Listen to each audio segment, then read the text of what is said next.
ध्यान दो, आज क्रिया विशेषण एडवर्ब पर डिस्कस करेंगे। अगर पहला नियम ध्यान से देखोगे तो लिखा है बार्किंग डॉग बाइट सेल्डम।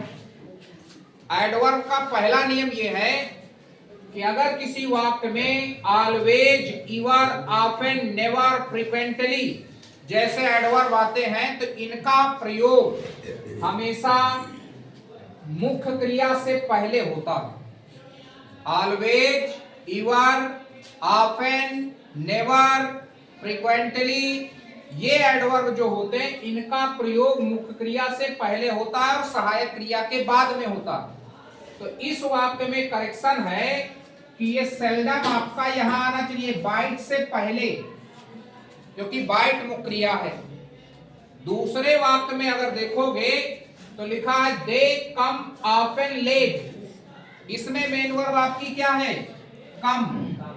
और अभी बताया गया कि ऑफन, इवर, ऑलवेज, नेवर इनका प्रयोग मुख्य क्रिया के पहले, सहायक क्रिया के बाद में होता है। तो ऑफन कहां आना चाहिए? कम के पहले। अगला वाक्य अगर देखोगे तो उसमें लिखा है यू आर लेट ऑलवेज। यहां भी ऑलवेज एडवर्ब है, इसका प्रयोग सहायक क्रिया के बाद में होना चाहिए, इसलिए करेक्शन होगा यू आर ऑलवेज लेट। इसके बाद ध्यान से देखो, लिखा I did not see the Taj yet.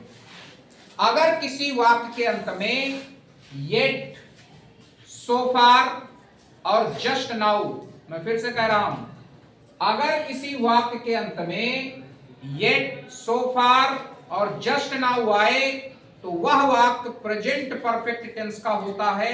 इसलिए जब इसको करेक्ट करेंगे तो आई कर्ता बहुवचन है, प्रेजेंट परफेक्ट में बहुवचन कर्ता के साथ सहायक क्रिया हैव लगती है।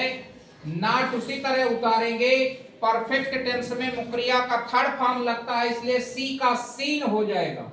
बाकी सेम लाइक दैट। अब लास्ट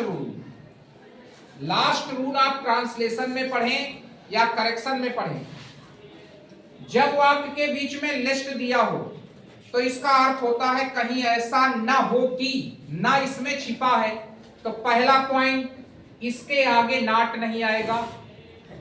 दूसरी बात, लिस्ट के बाद कोई भी करता हो सहायक क्रिया शुड लगेगी। क्या लगेगी? सहायक क्रिया शुड लगेगी।